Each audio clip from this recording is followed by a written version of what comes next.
الحمد للہ رب العالمین والصلاة والسلام علی نبینا محمد وعلی آلہ وصحبہ اجمعین۔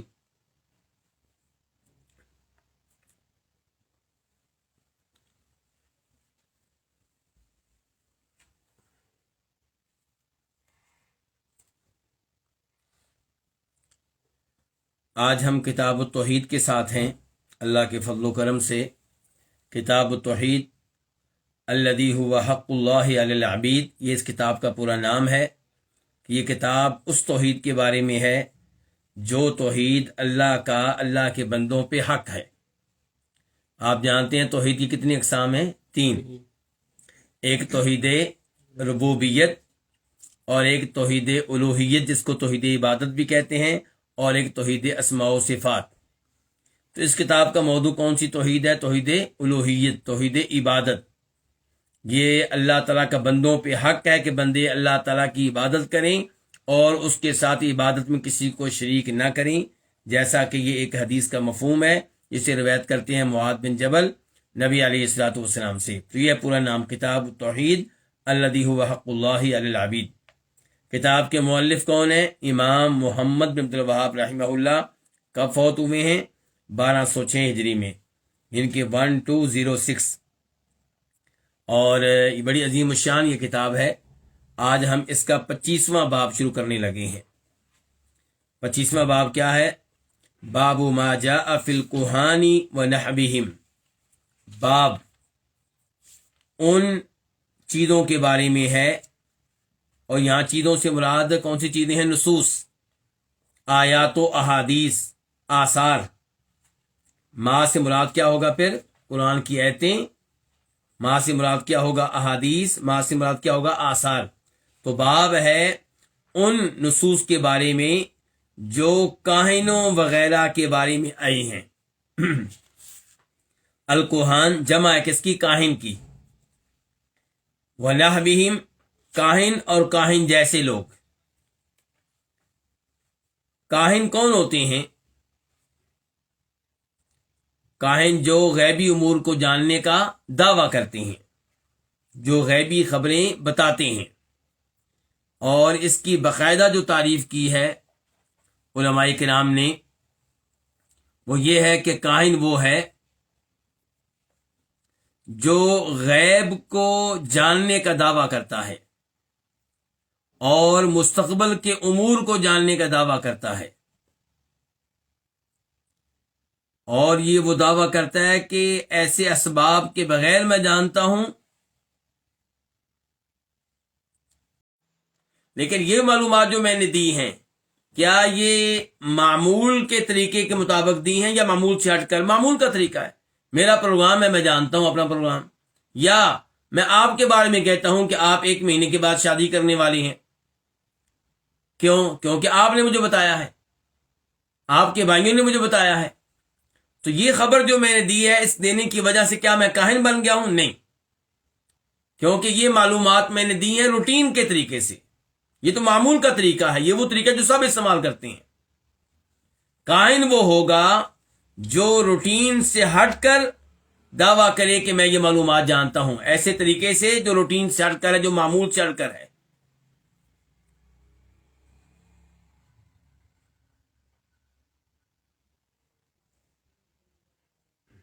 تو یہ کون ہو گیا؟ کاہن ہو گیا۔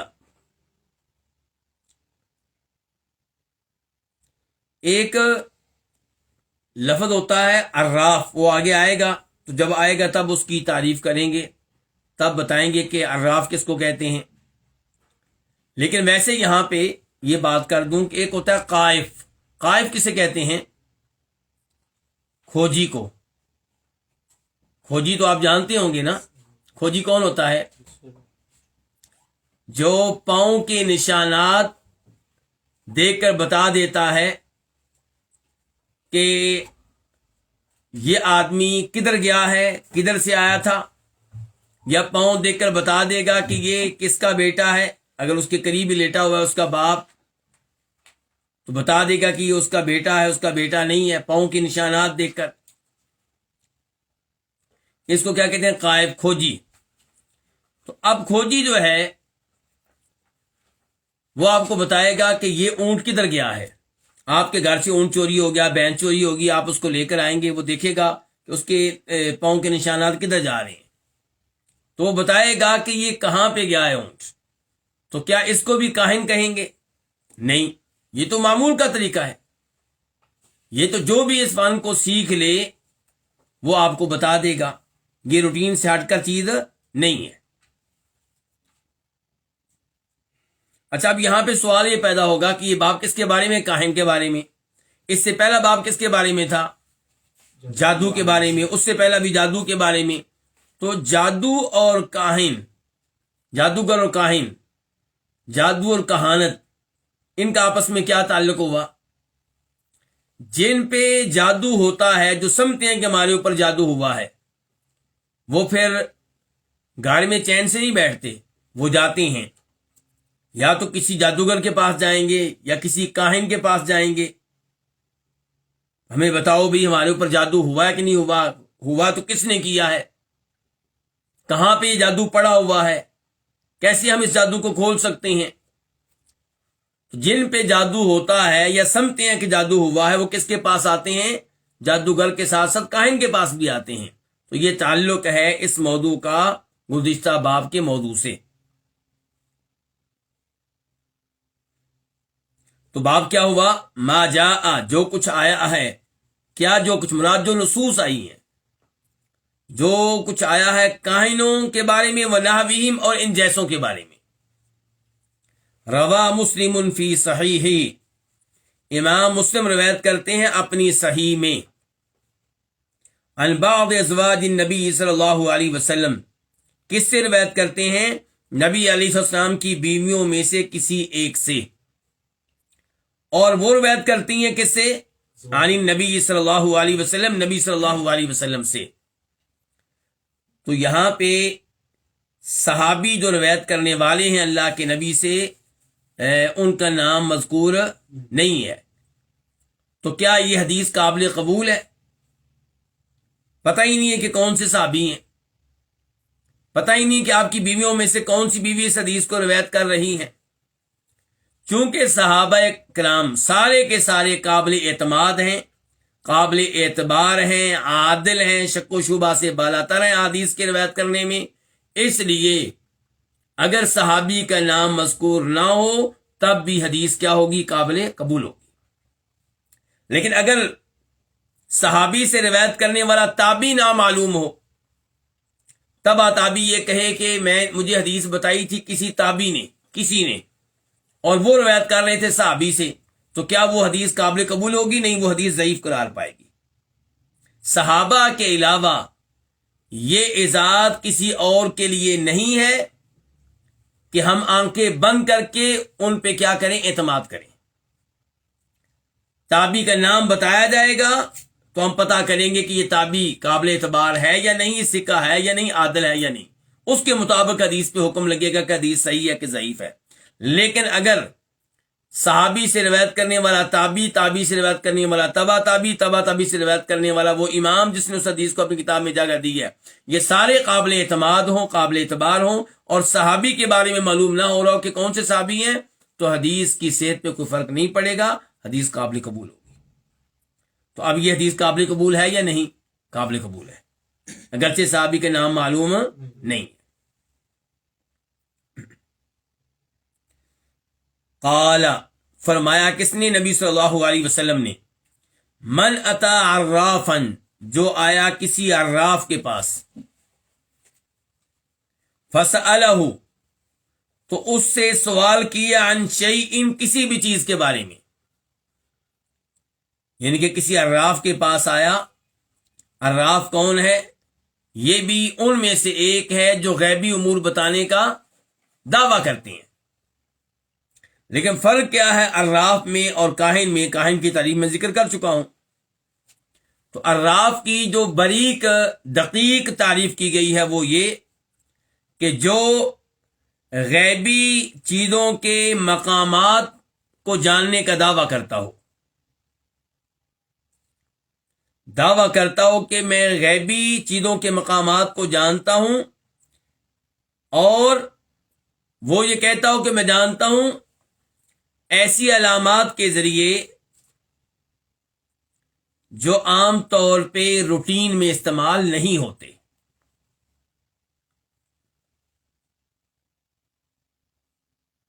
ان کے روٹین سے ہٹ کر میرے پاس معلومات ہیں. طریقہ جو میں نے اختیار کرتا ہوں روٹین سے ہٹ کر ہے، کیونکہ روٹین کے مطابق اگر کوئی طریقہ اختیار کرے تو اس کو عراف نہیں کہا جائے گا.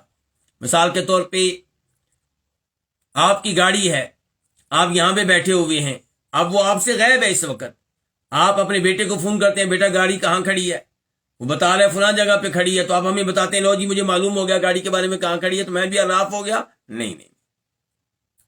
عراف اس کو کہتے ہیں جو غیبی چیزوں کے مقامات کو جاننے کا دعویٰ کرے، اور یہ دعویٰ کرے کہ میں کس طریقے سے جانتا ہوں، ان ایسے طریقے کے مطابق جس طریقے کے مطابق عام لوگ نہیں جانتے، روٹین سے ہٹ کر. گویا کہ اس کو یہ خبریں کون دیتے ہیں؟ شیطان. تو یہ ہو گیا عراف. اچھا، اب عراف اور کاہن میں فرق کیا ہوگا؟ عراف وہ ہوگا جو غیبی چیزوں کے مقام کو جاننے کا دعویٰ کرتا ہو، اور طریقہ اس کا جاننے کا وہ روٹین سے ہٹ کر ہو، جیسا کہ پہلے بتا چکا ہوں. اور کاہن کون ہوگا؟ وہ مستقبل کی باتوں کو جاننے کا دعویٰ کرتا ہے. کب شادی ہوگی، کس سے شادی ہوگی، فلاں آدمی کے ہاں بیٹا پیدا ہونے والا ہے، فلاں آدمی فوت ہونے والا ہے. یہ کون ہو گیا؟ کاہن. اور کچھ علماء کرام کہتے ہیں دونوں میں کوئی فرق نہیں ہے. غیبی امور کو جاننے والے وہ عراف بھی ہے، وہ کاہن بھی ہے.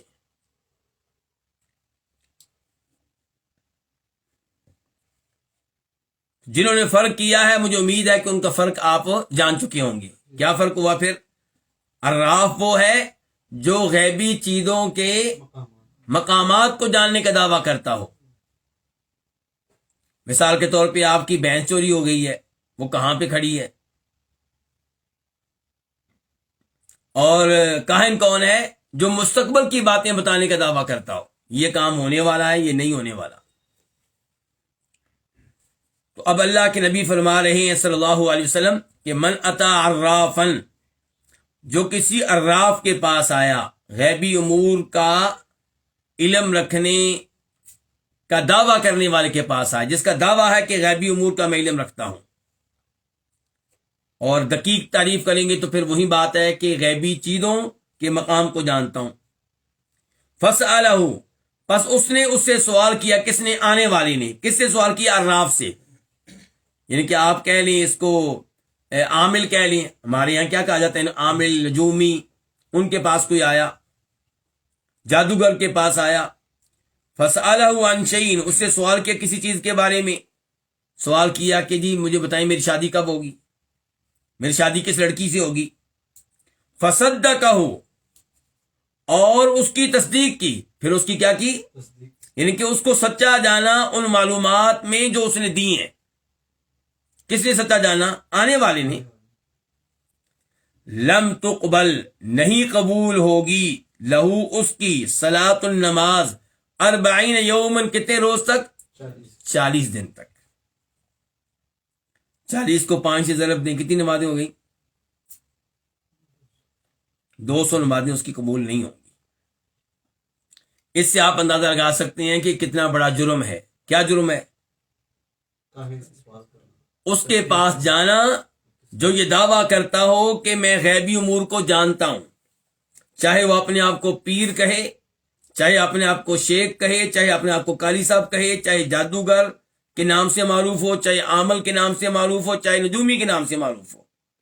جو ان کے پاس جاتا ہے معلومات لینے کے لیے اور معلومات لیتا ہے، پھر جو معلومات ملتی ہیں ان معلومات میں اس کو سچا جانتا ہے، تو ایسے آدمی کی 40 دن تک نماز قبول نہیں ہوگی. تو سوال یہ ہے کہ اس کا کیا حال ہوگا جو یہ دعویٰ کرتا ہے. عراف، عامل، نجومی، جادوگر، اس کے اوپر کیا حکم لگے گا جب یہ اس کا حکم ہے جس نے ایک بار آ کر اسے سوال کیا ہے، اور جو خود یہ دعویٰ کر رہا ہے وہ کتنا بڑا مجرم ہے. اس امر کا آپ اندازہ لگا سکتے ہیں اس آدمی کے حکم سے کہ اس کی 40 دن تک نماز قبول نہیں ہوگی جس نے سوال کیا ہے. تو یہ ہے حدیث. اس کو روایت کیا امام مسلم نے اور اس کا نمبر ہے 2230 2230. لیکن اس حدیث میں جو الفاظ آئے نا فصدقہ، کہ آیا سوال کیا اور پھر اس کی تصدیق کی، یہ تصدیق کی، یہ جو الفاظ ہیں یہ مسلم شریف میں نہیں ہے. فصدقہ کے الفاظ مسلم شریف میں نہیں ہیں. یہ کہاں مل جائیں گے؟ یہ مسند احمد کی حدیث میں مل جائیں گے. امام احمد کی حدیث، جب امام احمد اس حدیث کو روایت کرتے ہیں، اور امام احمد کی کتاب جو مسند ہے وہاں پہ اس حدیث کا نمبر ہے 16,638. 16,638 یعنی کہ 16638.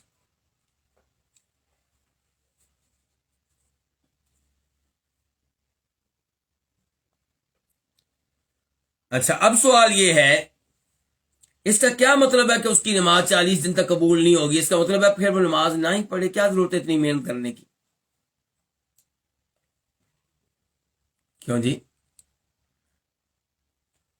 تو اس کا مطلب یہ ہے کہ اس کو ثواب نہیں ملے گا.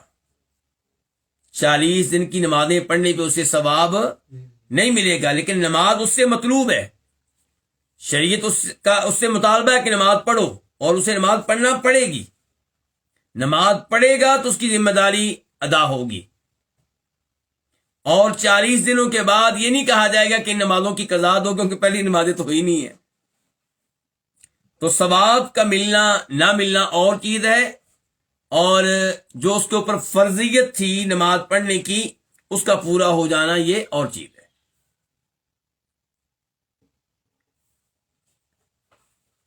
ثواب کیوں نہیں ملے گا؟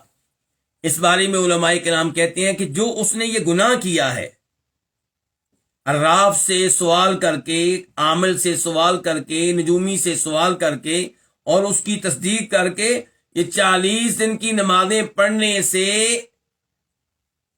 تلافی ہوگی اس گناہ کی. اس لیے نیا ثواب نہیں ملے گا، بلکہ یہ جو ثواب تھا اس سے ازالہ ہوگا اس گناہ کا جو اس نے کیا ہے.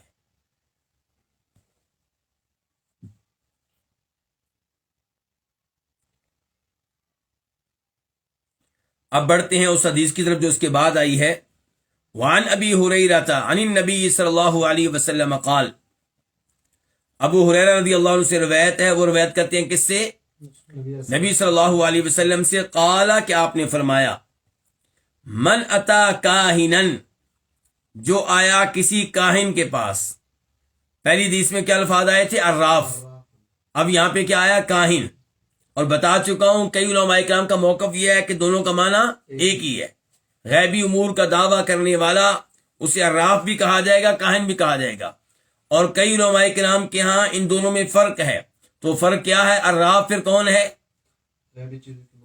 جو غیبی چیزوں، جو وہ چیزیں جو اوجل ہیں آپ سے، جو آپ کے سامنے نہیں ہیں، ان کے مقامات کو جاننے کا دعویٰ کرے، لیکن دعویٰ یہ ہو کہ میں جانتا ہوں روٹین کے طریقے سے ہٹ کر.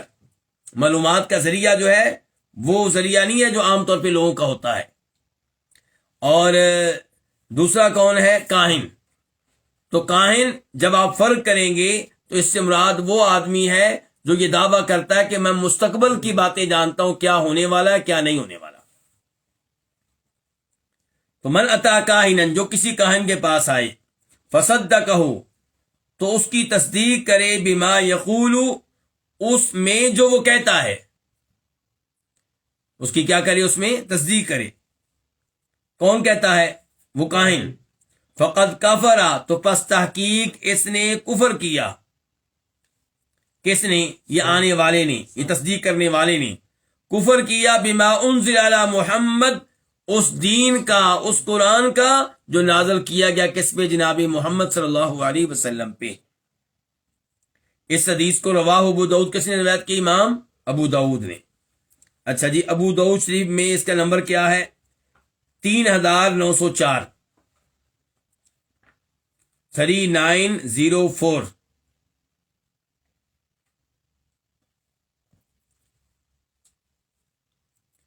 کیا حکم ہے اس حدیث کا؟ شیخ البانی رحمہ اللہ نے اس کو صحیح قرار دیا ہے۔ اس کے بعد کیا ابو داؤد شریف میں یہی الفاظ ہیں بالکل؟ جواب یہ ہے کہ یہ الفاظ نہیں ہے، تھوڑا سا فرق ہے۔ یہاں پہ ہمارے پاس کیا ہے کہ جو کسی کاہن کے پاس آئے اور اس کی تصدیق کرے ان معلومات میں جو معلومات وہ دیتا ہے، تو اس نے کفر کیا اس قرآن کا جو نازل کیا گیا کس پہ؟ جناب محمد صلی اللہ علیہ وسلم پہ۔ فقد کفر بما انزل علی محمد۔ ابو داؤد شریف آپ کھولیں گے تو وہاں پہ الفاظ ہیں فقد بریء مما انزل علی محمد، فقد بریء مما انزل، فقد کفر کی جگہ پہ کیا ہے؟ فقد بریء، اور بریء کے بعد کیا؟ مما، یہاں پہ کیا؟ بما، یعنی کہ اس کا پھر کوئی تعلق نہیں ہے اس قرآن سے جو محمد علیہ السلام پہ اتارا گیا۔ یہ الفاظ ہیں ابو داؤد شریف میں۔ تو جو الفاظ یہاں پہ ہیں کیا وہ بھی کسی کتاب میں آئے ہیں؟ جی ہاں، ابن ماجہ میں یہی الفاظ ہیں۔ سنن ابن ماجہ میں اس حدیث کا نمبر ہے 639، 639، تو وہاں پہ یہی الفاظ آئے ہیں جو یہاں پہ ہیں۔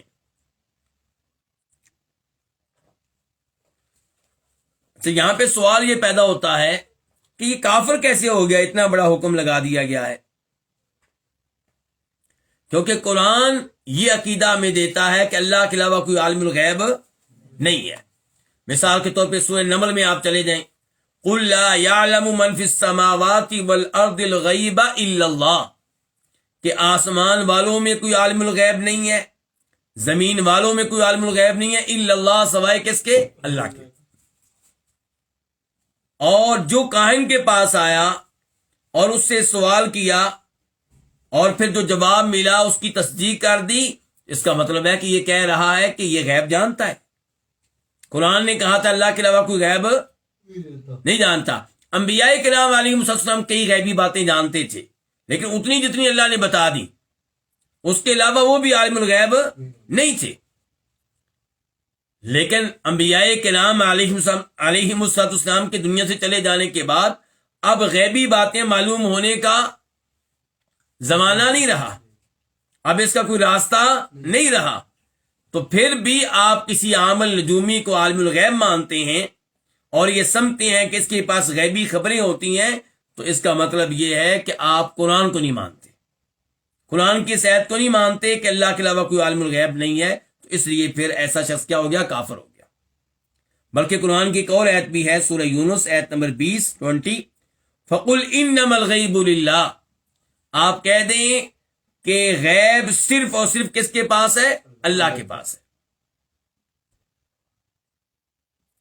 اور سیدہ عائشہ نے کہا تھا، بخاری شریف کی حدیث ہے، کہ جو یہ دعویٰ کرے کہ نبی علیہ السلام مستقبل کی باتیں جانتے تھے، اس نے کیا کیا؟ کفر کیا، اس نے اللہ پہ الزام لگایا، اس نے اللہ پہ تہمت لگائی۔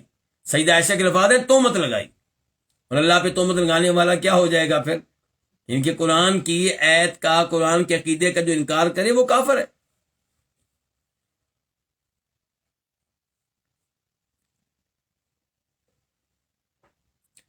اگرچہ اس معاملے میں کچھ تفصیل ہے۔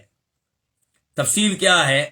جو عامل کے پاس آتا ہے، نجومی کے پاس آتا ہے، یا ہاتھ کی لکیریں جو دیکھنے والے ہیں ان کے پاس آتا ہے، یا جو دعویٰ کرتے ہیں ہم ستاروں کے ذریعے ستاروں کو دیکھ کے قسمت کے حالات بتاتے ہیں، ان کے پاس آتا ہے، یا جو زمین میں لکیریں کھینچتے ہیں جسے علم رمل کہتے ہیں، ان کے پاس آتا ہے، تو دیکھنا پڑے گا یہ کیوں آیا ہے۔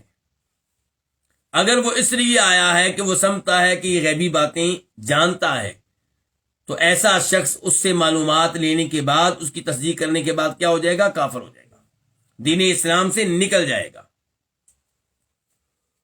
اس کے پاس کیا حل ہے کہ توبہ کرے اور نئے سرے سے اسلام میں داخل ہو۔ دوسرا وہ شخص ہے جس کا کوئی خاص مقصد نہیں ہے، بس وہ آیا دیکھوں تو صحیح ہے کیا کرتا ہے، تو ایسے آدمی کا آنا غلط ہے، اس نے حرام کام کیا ہے، گناہ والا کام کیا، لیکن وہ کافر نہیں ہوگا۔ اور اس کے حرام ہونے کے دلائل میں سے ایک دلیل مسلم شریف کی وہ حدیث ہے جس کا نمبر ہے 537، جس کے راوی ہے معاویہ بن حکم السلمی رضی اللہ تعالی عنہ، کہ انہوں نے کہا تھا اللہ کے رسول علیہ السلام سے کہ ان منا رجالا یاتون الکہان، ہمارے یہاں کچھ لوگ ہیں جو کاہنوں کے پاس جاتے ہیں. تو آپ نے کہا تھا لا تاتیم، ان کے پاس نہیں جانا، ان کے قطعاً جانے کی اجازت نہیں ہے. تماشا دیکھنے کے لیے، سیر و سیاحت کے طور پہ، تفریح کے طور پہ ان کاہنوں کے پاس جانا، ان نجومیوں کے پاس جانا، اس کی اجازت نہیں ہے. تیسرے نمبر پہ وہ آدمی ہے جو اس لیے جاتا ہے تاکہ ان کے جھوٹ کو واضح کر سکے، ان کی حقیقت کو لوگوں کے سامنے کھول سکے، ان کو ننگا کر سکے اور بتا سکے کہ یہ غیب نہیں جانتے.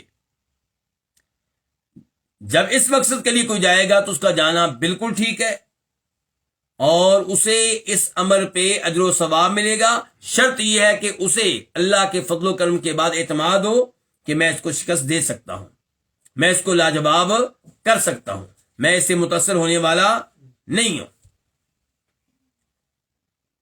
یہیں سے مجھے بات یاد آ گئی کہ آپ لوگوں نے نام تو سنا ہوگا علامہ احسان اللہ ظہیر رحمہ اللہ کا.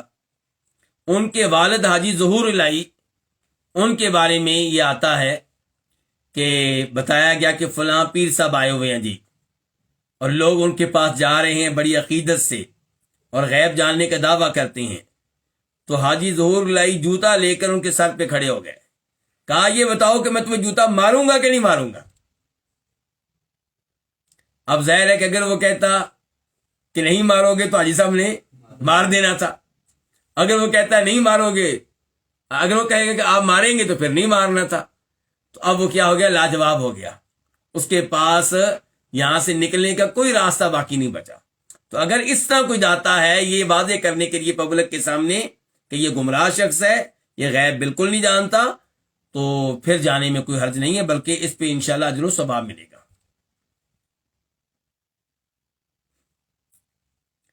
تو یہ کتنی حدیثیں پڑھ لی ہم نے؟ دو. پہلی حدیث مسلم شریف کی، اور اس کے راوی کون تھے؟ نبی علیہ الصلوۃ والسلام کی بیویوں میں سے کوئی ایک. اور دوسری حدیث روایت کرنے والی امام ابو داؤد، اس کے راوی کون ہیں؟ ابو ہریرہ رضی اللہ تعالی عنہ. اب آگے چلیں گے.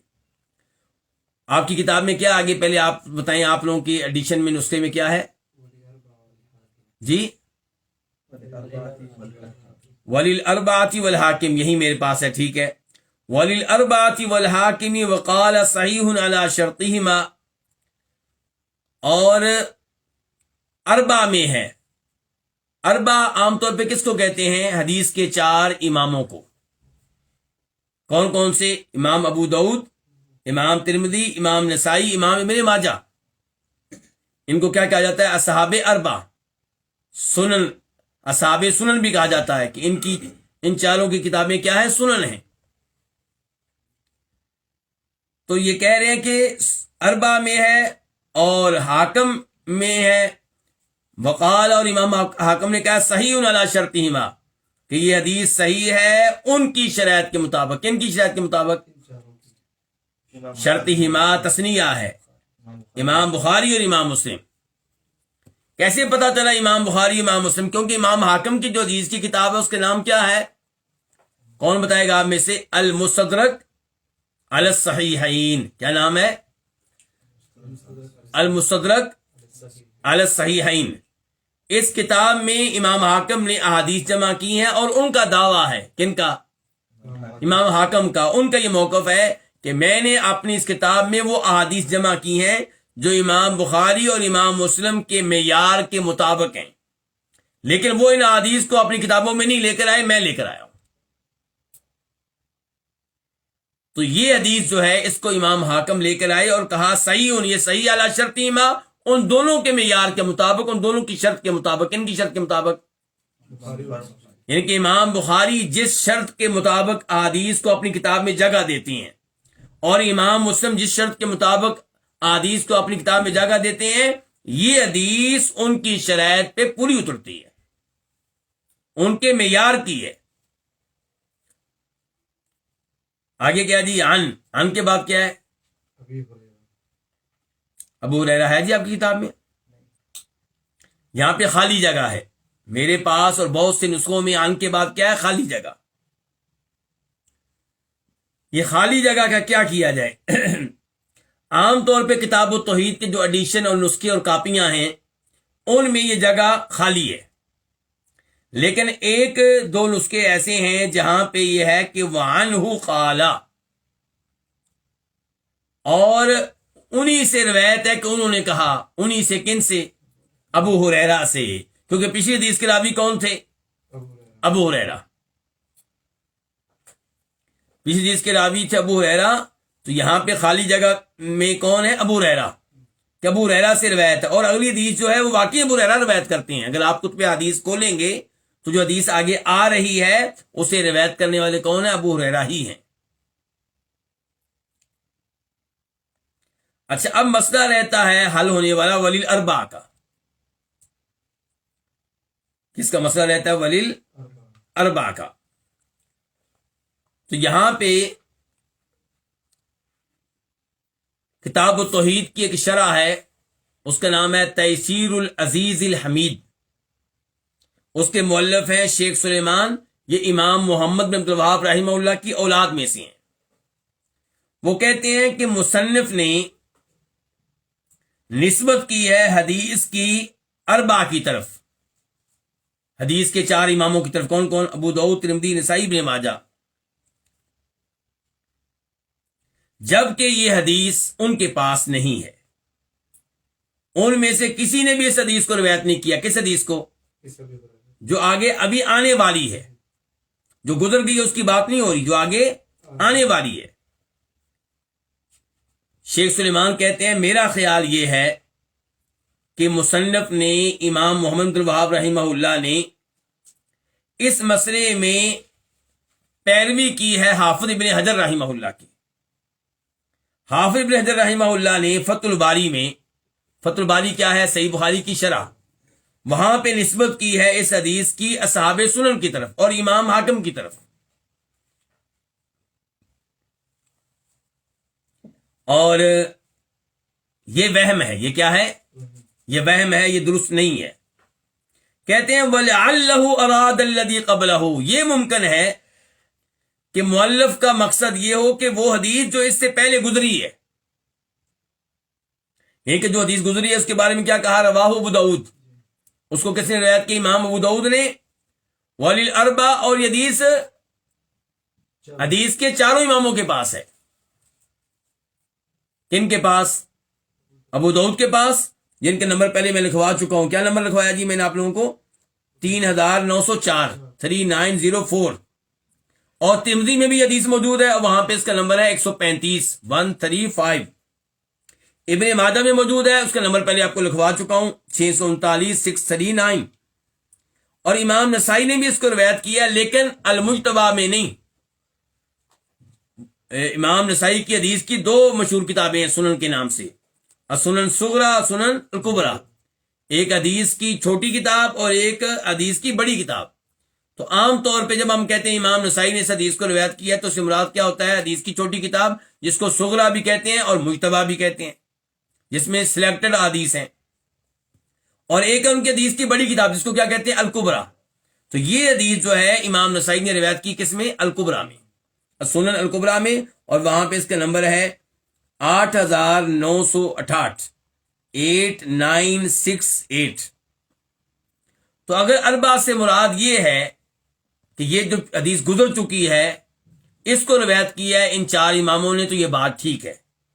اور اگر اربع سے مراد وہ حدیث جو ابھی آنے والی ہے تو وہ حدیث ان چاروں کتابوں میں موجود نہیں ہے، پھر ہم کہیں گے کہ ہمارے مؤلف نے امام محمد بن الوہاب رحمہ اللہ نے اس معاملے میں نقل کی ہے، اور یہ چیز انہوں نے لی ہے حافظ ابن حجر سے، جبکہ حقیقت میں یہ حدیث ان کے پاس موجود نہیں ہے۔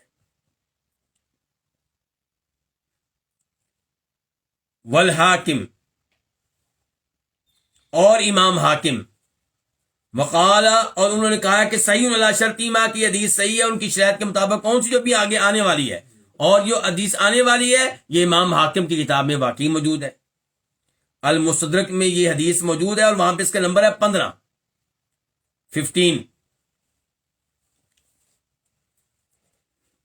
عن کے بعد کیا ہے؟ پھر وہ گفتگو ہو چکی ہے، خالی جگہ پہ کیا ہے؟ ابو ہریرہ. اور یہاں پہ آپ دیانت دیکھیے ہمارے علماء کرام کی کہ جگہ خالی تھی اکثر نسخوں میں، کتاب التوحید کے اکثر نسخوں میں، تو چند نسخوں میں مل بھی گیا ابو ہریرہ، لیکن پھر بھی جگہ خالی رکھی گئی ہے. امانت کا مظاہرہ کرتے ہوئے، دیانت کا مظاہرہ کرتے ہوئے آپ اس سے اندازہ لگا سکتے ہیں کہ ہمارے علماء دین کو نقل کرنے کے معاملے میں، دین کو امت تک پہنچانے کے معاملے میں کس قدر احتیاط سے، تقوی سے، ورع سے، پرہیزگاری سے کام لیتے تھے. من اتا عرافن، جو آیا کسی عراف کے پاس، اور عراف کے اوپر گفتگو پہلے ہو چکی ہے، او کاہن یا کاہن کے پاس. تو یہ فرق ہے جی اس حدیث کا گزشتہ حدیث سے. گزشتہ حدیث میں صرف کاہن کا لفظ تھا، ابو ہریرہ کی جو پہلی حدیث ہے اس میں کیا تھا؟ صرف کاہن کا لفظ. اور اب کیا آیا؟ دونوں کا آ گیا کہ من اتا عرافن او کاہن، جو کسی عراف یا کاہن کے پاس آئے. اس جب دونوں لفظ آ گئے ایک حدیث میں، پھر اب فرق کریں گے. فرق کیا کریں گے؟ عراف کون ہوتا ہے؟ جو دعویٰ کرے غیبی چیزوں کو جو موجود نہیں ہے ان کے مقام کو جاننے کا، اور کاہن وہ جو دعویٰ کرے مستقبل کی باتوں کو جاننے کا. تو جو کسی عراف کے پاس، کاہن کے پاس، نجومی کے پاس، عامل کے پاس، جادوگر کے پاس آئے، فصدقہ، اور اس کی تصدیق کرے، بما یقول، اس بات میں جو وہ بتا رہا ہے، جو وہ کہہ رہا ہے، فقد کفر بما انزل علی محمد، تو تحقیق اس نے کفر کیا اس دین کا یا اس قرآن کا جو نازل کیا گیا ہے جناب محمد صلی اللہ علیہ وسلم پہ. اس حدیث کو روایت کی امام حاکم نے، نمبر بتا چکا ہوں 15، اور امام احمد نے بھی اس کو روایت کیا ہے. امام احمد کے ہاں مسند میں اس کا نمبر کیا ہے؟ 9536، 9536.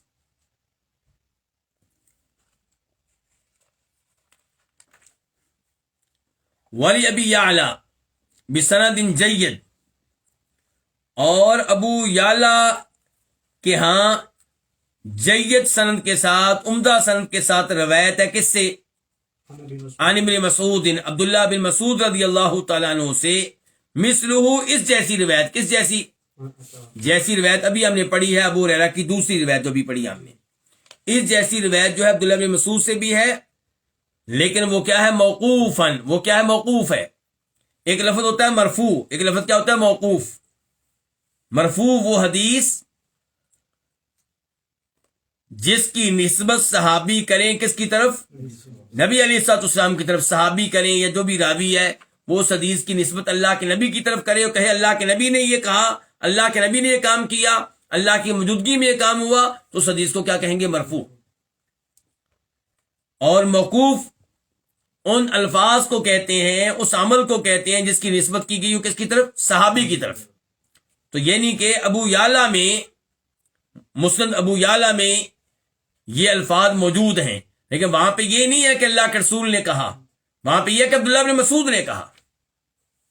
لیکن حافظ ابن حجر رحمہ اللہ فتح الباری میں فرماتے ہیں کہ یہ الفاظ اگرچہ عبداللہ بن مسعود کے ہیں، لیکن یہ الفاظ ایسے نہیں ہیں جو عبداللہ بن مسعود اپنی طرف سے کہہ سکیں.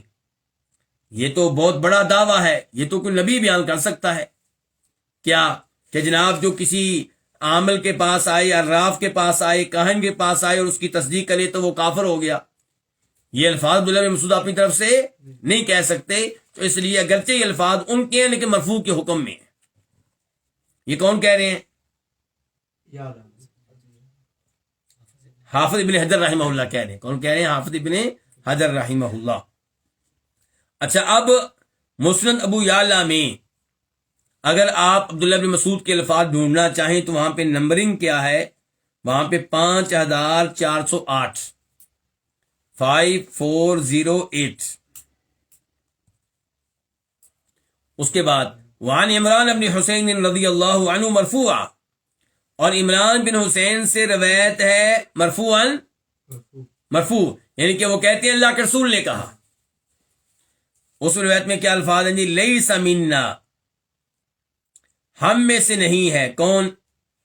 من تطیر او تطیر لہ، جو بدشگونی لے یا جس کے لیے بدشگونی لی جائے، جو فال نکالے یا جس کے لیے فال نکالی جائے۔ کیا مطلب جی؟ ایک آدمی کوئی ڈیلنگ کرنا چاہتا ہے، کوئی بڑا کوئی بہت وسیع رقبہ زمین خریدنا چاہتا ہے، کوئی پلاٹ خریدنا چاہتا ہے، گاڑی خریدنا چاہتا ہے، یا کہیں پہ شادی کرنا چاہتا ہے۔ اب اس کو سمجھ نہیں لگ رہی کہ میں آج اس کام کے لیے نکلوں کہ نہ نکلوں، یہ کام آج کرنا چاہیے یا نہیں کرنا چاہیے، تو وہ کسی اور کی ڈیوٹی لگاتا ہے کہ آپ میرے لیے فال نکالیں، آپ طے کریں کہ یہ میرے لیے اچھا ہے یا برا ہے، یہ جاؤں یا نہ جاؤں۔ جیسے آج کل وہ استخارے نکلے ہوئے ہیں کہ آپ ہمارے لیے استخارہ کر دیں۔ مجھ سے بھی کئی لوگوں نے کئی بار رابطہ کیا کہ جب ہمارے لیے استخارہ کریں، تو میں سمجھاتا ہوں لوگوں کو کہ استخارہ ہر ایک نے خود کرنا ہوتا ہے۔ استخارے والی دعا آپ پڑھ لیں تو آپ خود فیصلہ، آپ خود اس نتیجے پہ پہنچیں گے کہ استخارہ ہر کوئی خود اپنے لیے کرے گا۔ بیٹی کا رشتہ کرنا ہے، وہ لڑکی خود اپنے لیے استخارہ کرے، اس کا باپ استخارہ کرے گا، کیونکہ اس کا بھی معاملہ کہ میں بیٹی کا رشتہ یہاں پہ کروں کہ یا نہ کروں۔ اور بیٹی بھی کر سکتی ہے، لیکن یہ کہ مولوی صاحب کی ڈیوٹی لگا دی جائے کہ آپ ہمارے لیے استخارہ کریں، تو اس سے مولوی صاحب کی جیب تو گرم ہو جائے گی، لیکن یہ طریقہ قرآن و حدیث کے مطابق نہیں ہے۔ اور آج کل ٹی وی چینلز پہ کئی لوگ بیٹھے ہوئے ہیں، یہ ہم استخارہ کرتے ہیں، اور سچ اگر آپ پوچھیں تو عام طور پہ یہ استخارے شرکیہ قسم کے استخارے ہوتے ہیں، کیونکہ استخارہ کوئی ایسی چیز نہیں ہے کہ آپ کے پاس کوئی غیب کا علم نازل ہو جائے گا۔ استخارہ تو اللہ تعالیٰ سے دعا ہے کہ یا اللہ میں یہ کام کرنے لگا ہوں، اگر یا اللہ یہ بہتر ہے تو میرے لیے آسان کر دے، میرے لیے اس میں برکتیں ڈال دے، اور اگر میرے لیے بہتر نہیں ہے دنیا کے لحاظ سے یا آخرت کے لحاظ سے، یا اللہ مجھے اس سے دور کر دے، اس کو مجھ سے دور کر دے۔ اب اگر آپ کا دل مطمئن ہو رہا، آپ استخارہ ایک نہیں کئی بار کر لیں، دعا ہے، 2 رکعتیں پڑھیں اور اس کے بعد یہ دعائے استخارہ پڑھیں۔ بخاری شریف میں یہ روایت موجود ہے، حصن المسلم میں یہ دعا موجود ہے۔ اس کے بعد دل مطمئن ہے تو اللہ کا نام لے کے قدم بڑھائیں، اور اگر دل مطمئن نہیں ہو رہا، پریشان ہو رہے ہیں، تو پھر پیچھے ہٹ جائیں۔ یہ ہے استخارے کا مطلب۔ یہ نہیں ہے کہ ضرور کوئی خواب آئے گا، اور نہ یہ ہے کہ آپ استخارہ رات کو سوتے ہوئے کریں، اور نہ یہ ہے کہ کوئی آپ کے پاس جبریل علیہ السلام آئیں گے، ایسی کوئی بات نہیں ہے قطعی طور پہ۔ تو یہ لوگوں سے استخارہ کرانا اور استخارہ کرنے والے کا یہ ظاہر کرنا کہ جناب میں آپ کو بتا سکتا ہوں آپ کے لیے بہتر ہے یا بہتر نہیں ہے، یہ سب غلط ہے، خلاف شریعت ہے۔ تو لیس منا، ہم میں سے نہیں ہے وہ من تطیرا، جو فال لے، اور تطیر یا جس کے لیے فال لی جائے، لیکن کون سی فال؟ بد فال۔ نیک شگونی تو اچھی بات ہے، تو ہم میں سے وہ نہیں ہے من تطیرا جو بدشگونی لے یا جس کے لیے بدشگونی لی جائے، او تکہانا، یا جو کہانت کرے، یعنی کہ یہ پیشہ اپنا لے، یہ کام کرے کہ میں غیب جانتا ہوں، یہ دعویٰ کرے، او تکہن لہو، یا جس کے لیے کہانت کی جائے۔ کوئی آدمی اس کے پاس آیا، جی مجھے بتائیں کہ میں فلاں لڑکی سے شادی کروں یا نہ کروں، تو وہ کہتا ہے ٹھیک ہے میں آپ کو بتاتا ہوں، تو یہ کیا ہو گیا؟ کہانت کرنا کسی کے لیے۔ او سہارا، یا جو جادو کرے، او سہرا، جس کے لیے جادو کیا جائے، تو یہ کون؟ یہ کیا ہے؟ لیس منا، یہ ہم میں سے نہیں ہے۔ کیا مطلب ہم میں سے نہیں ہے؟ یعنی کہ ہمارے دین کے اوپر نہیں ہے، ہمارے طریقے کے اوپر نہیں ہے، ہمارے راستے کے اوپر نہیں ہے۔ ومن اتا کاہنا، اور جو کسی کاہن کے پاس آئے، فصدقہ، پس اس کی تصدیق کرے، بما یقول، اس بارے میں جو وہ کہتا ہے، فقد کفر، پس تحقیق اس نے کفر کیا، بما انزل علی محمد، اس نے کفر کیا، اس نے انکار کیا اس قرآن کا جو نازل کیا گیا جناب محمد صلی اللہ علیہ وسلم پہ۔ اس کو رواہ البزار، اس کو روایت کی امام بزار نے، باسناد جید، کیسی سند کے ساتھ؟ عمدہ سند کے ساتھ۔ اچھا، امام بزار اس کو روایت کرتے ہیں تو وہاں پہ نمبر کیا ہے اس کا؟ 3578، 3578 اور شیخ البانی رحمہ اللہ نے اس کو صحیح قرار دیا ہے. کہاں؟ اپنی مشہور و معروف کتاب الصحیحہ میں، اور وہاں پہ اس کا نمبر ہے 2195 2195. وَرَوَاهُ الطَّبَرَانِيُّ اور اس حدیث کو امام طبرانی نے بھی روایت کیا ہے اپنی کتاب حدیث کی المعجم الاوسط. امام طبرانی کی 3 کتابیں ہیں، آپ کو پتا ہے، المعجم الکبیر، المعجم الصغیر، المعجم الاوسط. تو اس کو امام طبرانی نے روایت کیا کہاں؟ المعجم الاوسط میں، اور وہاں اس کا نمبر ہے 4262 4262 بِإِسْنَادٍ حسن. کیسی سند کے ساتھ؟ حسن درجے کی سند کے ساتھ، یعنی کہ قابل قبول ہے. من حدیث ابن عباس، لیکن امام طبرانی نے اس کو روایت کیا عبداللہ ابن عباس کی حدیث سے. کیا مطلب؟ ابھی جو ہم نے حدیثوں پر پڑھی ہے اس کے راوی کون ہے؟ عمران بن حسین. امام بزار جب اس کو روایت کرتے ہیں تو راوی کون ہے؟ عمران بن حسین. اور امام طبرانی جب روایت کرتے ہیں تو راوی کون ہے؟ عبداللہ بن عباس. لیکن دون قولہ، ان الفاظ کے علاوہ.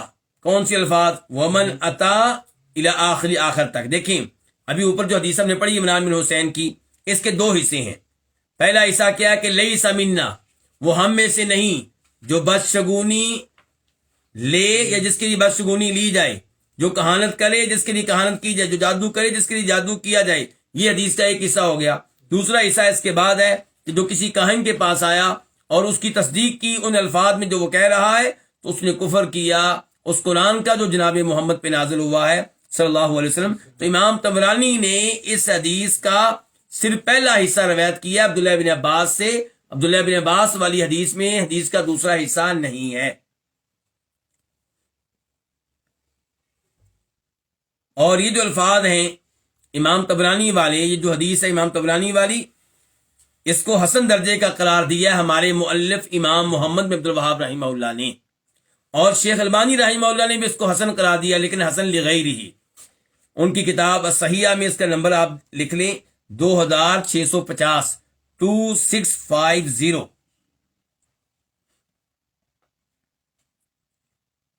قال البغوی، امام بغوی کہتے ہیں، یہ امام بغوی مشہور و معروف عالم دین ہیں.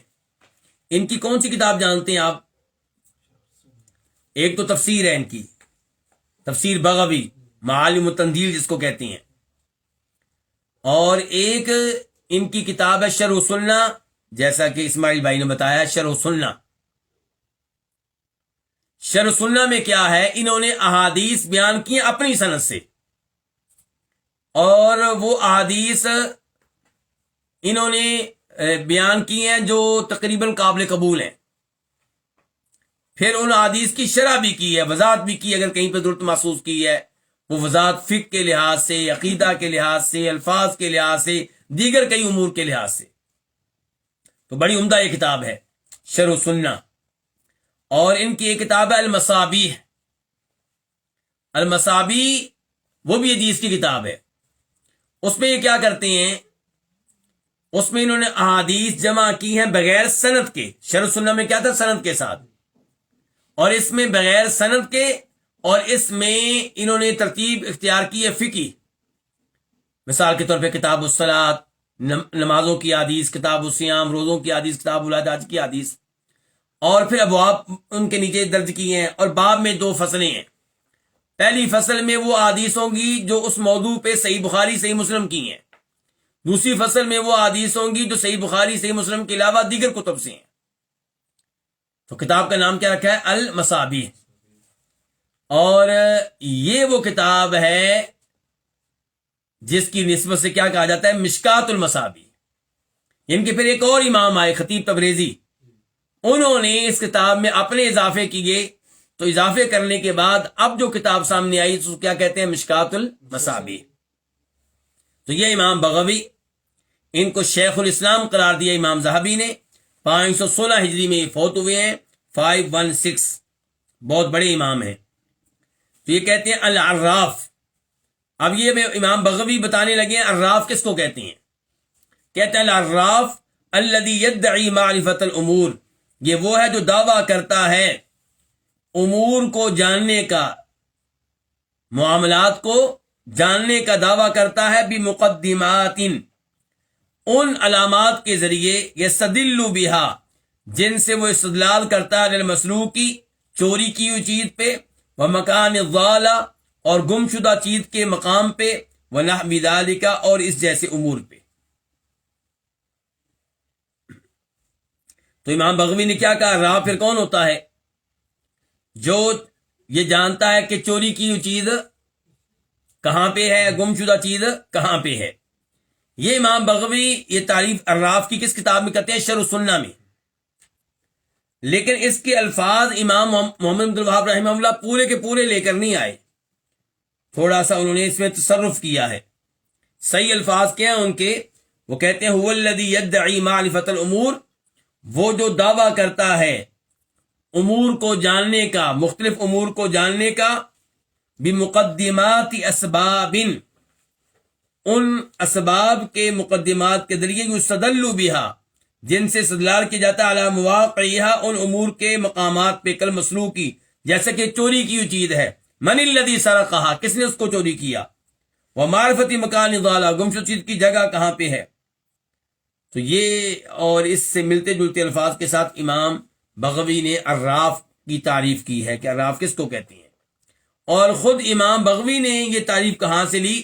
امید ہے کہ انہوں نے لی ہوگی امام خطابی سے۔ امام خطابی نے یہ تعریف ذکر کی اپنی کتاب معالم السنن میں۔ اچھا، امام بغوی کے الفاظ ختم ہو گئے، اس کے بعد جو آگے الفاظ آ رہے ہیں یہ امام بغوی کے نہیں ہیں۔ یہ کون ذکر کر رہے ہیں؟ پھر امام محمد بن عبد الوہاب رحمہ اللہ۔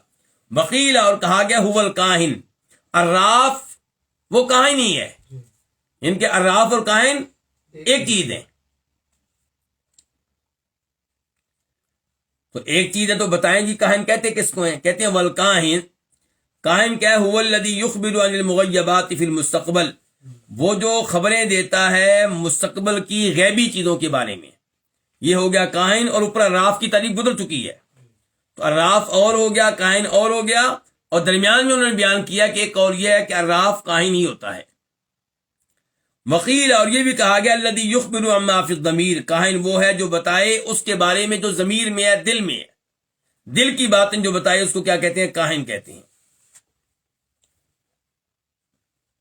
وقال ابو العباس ابن تیمیہ، اور ابو العباس ابن تیمیہ یہ کون ہے؟ شیخ الاسلام ابن تیمیہ، جن کا نام احمد ہے، احمد بن عبد الحلیم۔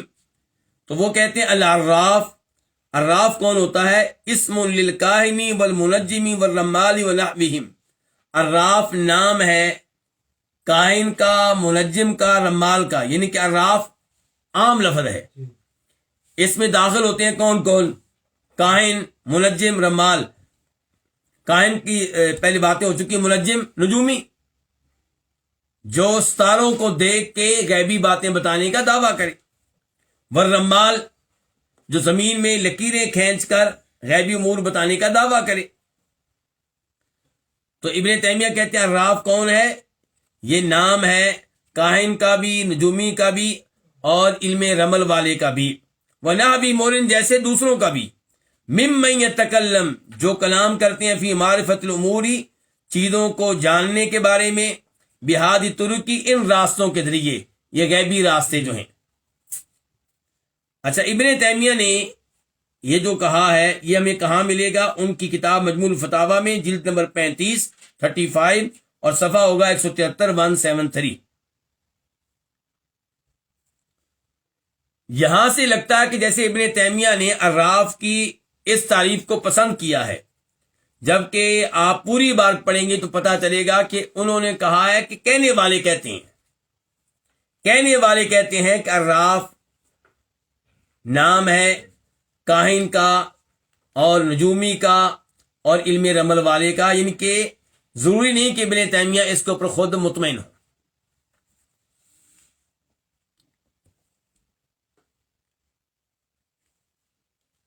بلکہ انہوں نے اس کے بعد کہا ہے کہ ولو قیلا، کہ اگر یہ کہا جائے کہ انہ فی اللغت اسم لبعض هذه الانواع، کہ عربی لغت میں یہ نام ہے، یہ کیا؟ عراف، یہ نام ہے ان اقسام میں سے کسی ایک قسم کا، اور باقی چیزیں اس میں داخل ہوتی ہیں عربی لغت کے لحاظ سے نہیں بلکہ عموم معنوی کے لحاظ سے، علت کے لحاظ سے، غیب جاننے کا دعویٰ کرنے کے لحاظ سے، تو کہتے ہیں کہ یہ قول ان کے معقول ہے۔ تو خلاصہ کلام یہ ہے کہ امام محمد عبد الوہاب رحمہ اللہ اس باب میں پہلے لے کر آئے احادیث، پھر عبداللہ بن مسعود کا اثر، اور آخر میں علماء کرام کے اقوال کہ کیا فرق ہے عراف اور کاہن میں، کیا تعریف ہے عراف اور کاہن کی، امام بغوی کا قول لے کر آئے اور پھر ابن تیمیہ رحمہ اللہ کا۔ اس کے بعد کہتے ہیں وقال ابن عباس، عبداللہ ابن عباس کہتے ہیں فی قوم، ان لوگوں کے بارے میں، یکتبون جو لکھتے ہیں، کیا لکھتے ہیں؟ اباجاد۔ کیا لکھتے ہیں؟ اباجاد کیا ہوتا ہے؟ حروف ابجد، حروف ابجد۔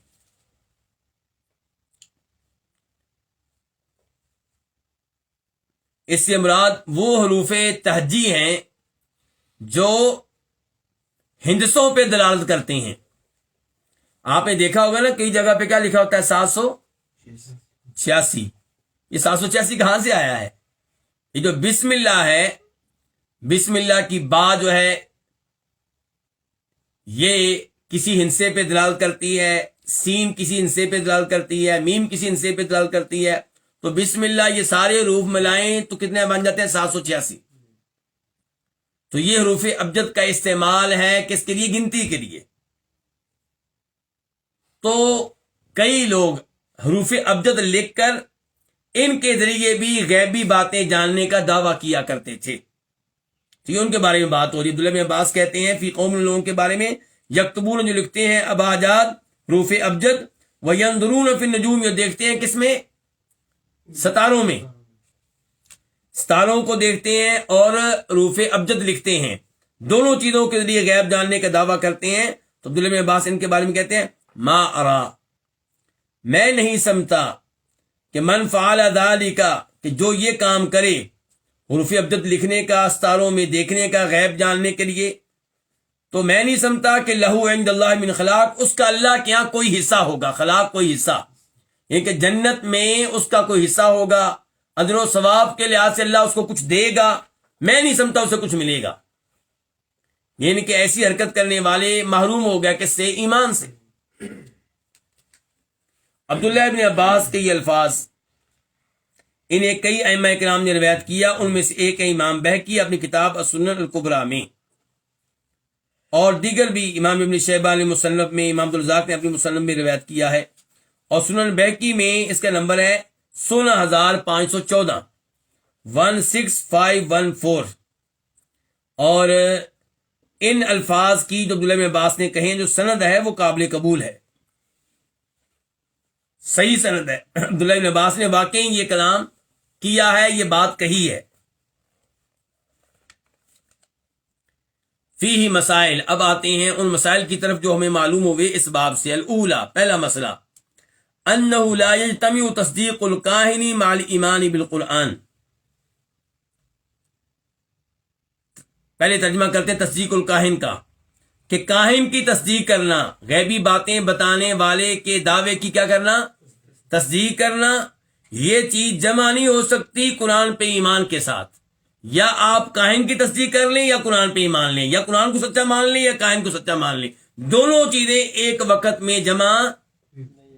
جو کہتا ہے میرا قرآن پہ بھی ایمان ہے اور میرا اس بات پہ بھی ایمان ہے کہ بابا جی غیب جانتے ہیں، فلاں پیر صاحب غیب جانتے ہیں، فلاں نجومی غیب جانتا ہے، فلاں عامر غیب جانتا ہے، تو اس کا مطلب یہ ہے کہ اس کا قرآن پہ ایمان نہیں، چاہے وہ دعویٰ کرے کہ میرا قرآن پہ ایمان ہے، یہ دونوں چیزیں جمع ہو ہی نہیں سکتی۔ مجھے امید ہے کہ بات واضح ہوگی۔ تو کہتے ہیں کہ لا یجتمع، کاہن کی تصدیق جمع نہیں ہو سکتی قرآن پہ ایمان کے ساتھ۔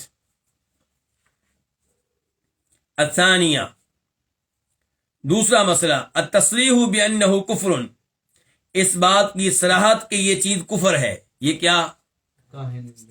کاہن کی تصدیق کرنا، یعنی کہ جو عامل، جو نجومی، جو پیر، جو شیخ، جو بزرگ، جو قاری صاحب غیبی باتیں بتانے کا دعویٰ کریں، آپ کے بارے میں غیبی بات بتائیں اور آپ کہیں کہ یہ صحیح بتا رہے ہیں، دل میں آپ سمجھیں کہ یہ صحیح کہہ رہے ہیں بابا جی، تو اس کا مطلب یہ ہے کہ آپ نے کیا کیا؟ کفر کیا ہے۔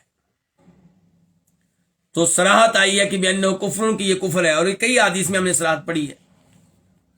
الثالثہ، تیسرا مسئلہ، ذکر من تکہن لہ، تذکرہ اس شخص کا جس کے لیے کہانت کی جائے۔ یہ کیا کہنا چاہتے ہیں امام صاحب؟ بڑی اہم بات کہہ رہے ہیں۔ کہتے ہیں کہ اگر آپ دیکھیں حدیث، کون سی حدیث؟ عمران بن حسین، اس حدیث میں اللہ کے رسول نے یہ نہیں کہا کہ جو کہانت کرے وہ ہم میں سے نہیں، بلکہ کہا جو کہانت کرے وہ بھی ہم میں سے نہیں، جس کے لیے کہانت کی جائے وہ بھی ہم میں سے نہیں۔ یہ اہم بات ہے۔ جو جاتا ہے کسی کے پاس اور کہتا ہے کہ جی آپ معلوم کر کے بتائیں کہ میں یہ زمین خریدوں کہ نہ خریدوں، تو یہ اس کو کہہ رہا ہے کہ میرے لیے کہانت کریں، تو جس کے لیے کہانت کی جائے اس کا بھی تذکرہ ساتھ ہی ہوا ہے۔ الرابعہ، چوتھا مسئلہ، ذکر من تطیر لہ، تذکرہ اس کا جس کے لیے فعال نکالی جائے، جس کے لیے بدشگونی کی جائے۔ کس کے ساتھ؟ جو بدشگونی لے، جو بدفعلی کا کام کرے، اس کے ساتھ ساتھ اس کا بھی تذکرہ ہو گیا۔ جو جس کے لیے بدشگونی کی جائے، جو کسی سے کہے کہ آپ میرے لیے بتائیں، اپنے کتے کو استعمال کر کے، اپنی بلی کو استعمال کر کے میں نے آج نکلنا ہے، آپ اس کتے کو چھوڑیں، کدھر جاتا ہے تو مجھے بتائیں، ادھر گیا ہے تو میرے لیے آج جانا بہتر ہے کہ نہیں بہتر، ادھر گیا ہے تو جانا بہتر ہے کہ نہیں بہتر۔ الخامسہ، پانچواں مسئلہ، ذکر من سحر لہ، تذکرہ اس کا جس کے لیے جادو کیا جائے، یعنی جادو کرنے والا تو مجرم ہے، یہ پہلے باتیں ہم پڑھ چکے ہیں۔ تو اس حدیث سے پتہ چلا جس کے لیے جادو کیا جائے وہ بھی مجرم ہے۔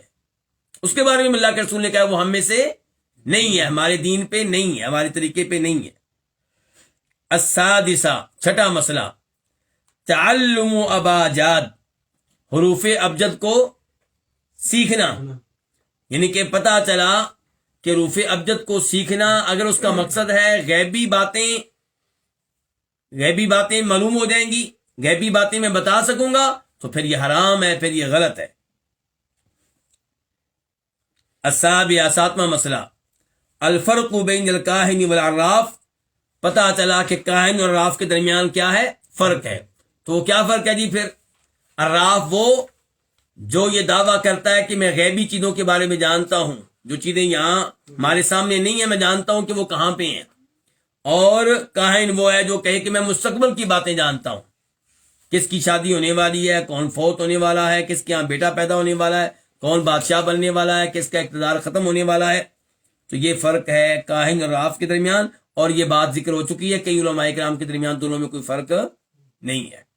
اللہ رب العزت سے دعا ہے کہ اللہ تعالی ہمیں ایسی شرکیات سے، ایسی کفریات سے اور ایسی گمراہیوں سے محفوظ رکھے، اور اللہ رب العزت ہمیں توحید پہ قائم و دائم رکھے۔